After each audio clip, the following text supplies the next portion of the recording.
प्रभु, हमसे अच्छा आप हमें जानते हैं, हमसे अच्छा आप हमें जानते हैं, क्योंकि कल क्या होने वाला मुझे पता नहीं, आपको पता है। नाथ, जैसे हमारा मंगल हो, भाव हमारा होना चाहिए, जैसे हमारा मंगल हो मैं आपकी शरण में हूं। आप हमको वही सद्बुद्धि दीजिए, वही हमसे आचरण करवाइए, वही हमसे बात बुलवाइए जिससे हमारा मंगल हो। प्रभु, हमारी वाणी में बैठ जाइए, हमारे हृदय में बैठ जाइए, आप हमारे द्वारा कोई अमंगल कार्य न करवाइए।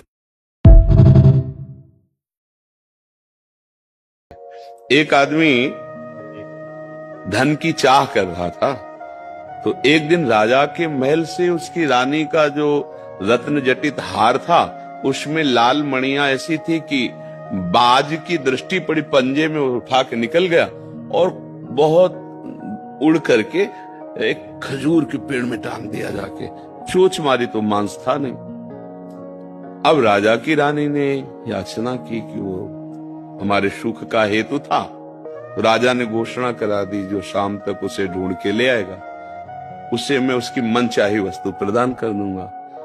तो वो आदमी कोई कहीं ढूंढ रहा है, कहीं खोज रहा है, वो नदी के किनारे लग गया और एक जगह गया तो उसे वही हार दिखाई दिया जैसा बताया गया था।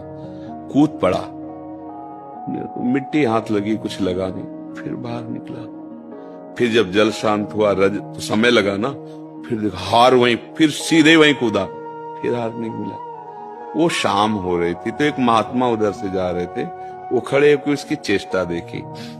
एक सेठ जी के प्राण निकल रहे थे, उनके 3 बेटे थे। अच्छा, प्राण जब सहज प्राण निकलते हैं ना, अपनी आयु पूर्ण करके जब व्यक्ति प्राण त्यागता है 80-90 के बाद, तो क्या होता है? कंठे घुर घुरायते, कंठ में गुर्र गुर्र आवाज होती है जब प्राण निकलने वाले होते हैं। उनका कंठ गुर्र गुर्र आवाज कर रहा था, तो बेटा बोला, पिताजी पिताजी आप प्राण मत त्यागिए।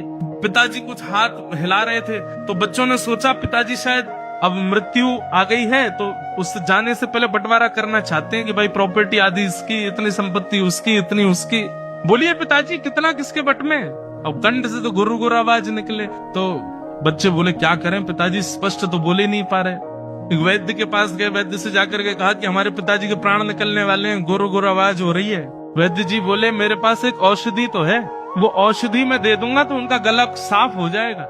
बेटे बोले आप चलो ना, औषधि दे दो। बोले लेकिन महंगी है बहुत। बोले कितनी महंगी है? बोले इतने लाख रुपए की है। बोले हम दे देंगे ना, कम से कम 1-8 लाख रुपया खर्च होगा तो पिताजी 4-5 करोड़ की संपत्ति तो बता जाएंगे, कहाँ किसकी कैसे है। 1-8 लाख खर्च हो जाए तो क्या बड़ी बात है। दे दिए वैद्य।